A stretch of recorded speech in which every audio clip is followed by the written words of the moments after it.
Good evening, everyone, and welcome to the latest edition of Tent for Seven for Everybody. Sarah. Really, it's actually just our Q&A, and we're a little late getting this one out, but we hope you've had a nice weekend. We've been extremely busy. So it is Sunday night while we are recording our Q&A, but one of the things that we have been busy doing, actually this was on Thursday night, so I can't really use it as an excuse, but we did It's an excuse. It's my excuse. We did a talk at Jesse Brown's Outdoors, which is an outdoor store here in Charlotte, North Carolina. We told the story of Tent for Seven at their story night.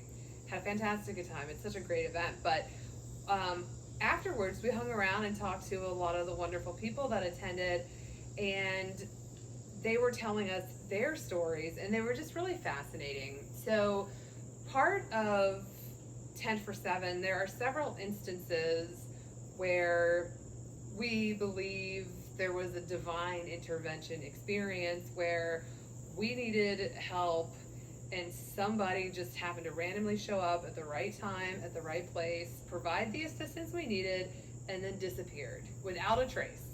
And, it could certainly be interpreted as just circumstantial, and it certainly was Maybe very it was. circumstantial. Maybe it was a coincidence. And then the bigger coincidence would be that it happened about 5 times in a row. It happened several times in the trip, and it's been really interesting because after, at the Jesse Brown's event and at our book signing, people have come up and told us their own stories of divine intervention, and so we just wanted to share some of the stories that we have heard from people.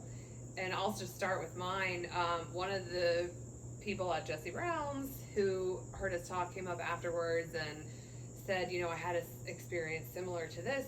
One of my friends was kayaking, and somehow he had come out of his kayak on a huge rapid, and he was just twirling around in the rapids at the bottom and could not get himself out. And along came another kayaker at the right time. I guess he had noticed the empty kayak floating downstream, and he was able to stop and pull this person out of the water and essentially drag them over to shore and save them from drowning.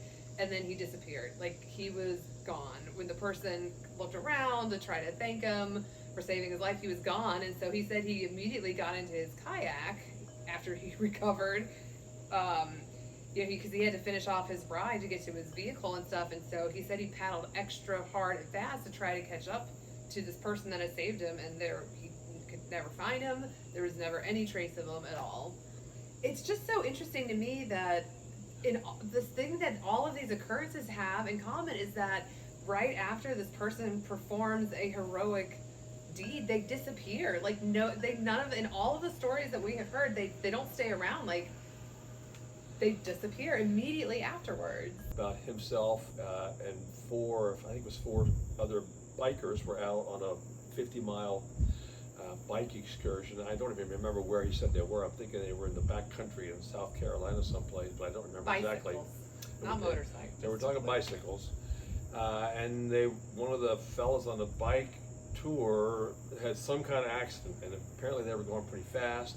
I do not know what the nature of the accident was, other than that the guy was hurt extremely bad, to where he wasn't be able to move his legs, and it was real serious. These guys didn't know what to do, and a car pulls over, and 2 guys hop out, and they assess the situation, and they tell these bikers that they're paramedics. They pull one of these, whatever they're called, boards that you strap people onto to immobilize them. And they help to strap him to get him on the board, help strap him onto the board, and then they flagged down the pickup truck, because the paramedics didn't have the capability to put this guy in the car. They helped flag down a pickup truck, get the guy in the pickup truck, and they were gone. The paramedics disappeared.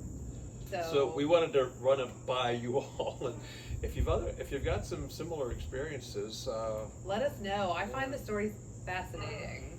Yeah. Really, just fascinating. It's also kind of reassuring in these tough times that maybe there is somebody looking out for us here. Yeah.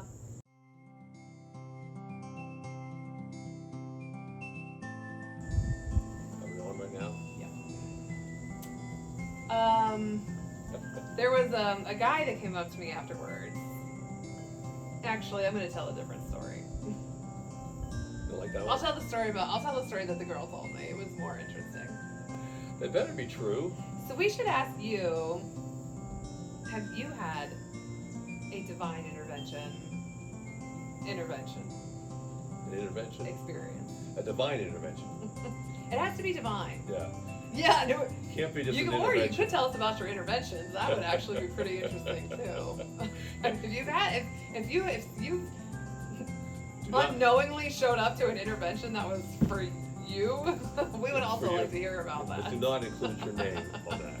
You don't have to share your name. You can leave an anonymous story about your interventions. I'm tired. Uh, Cut. excuse me.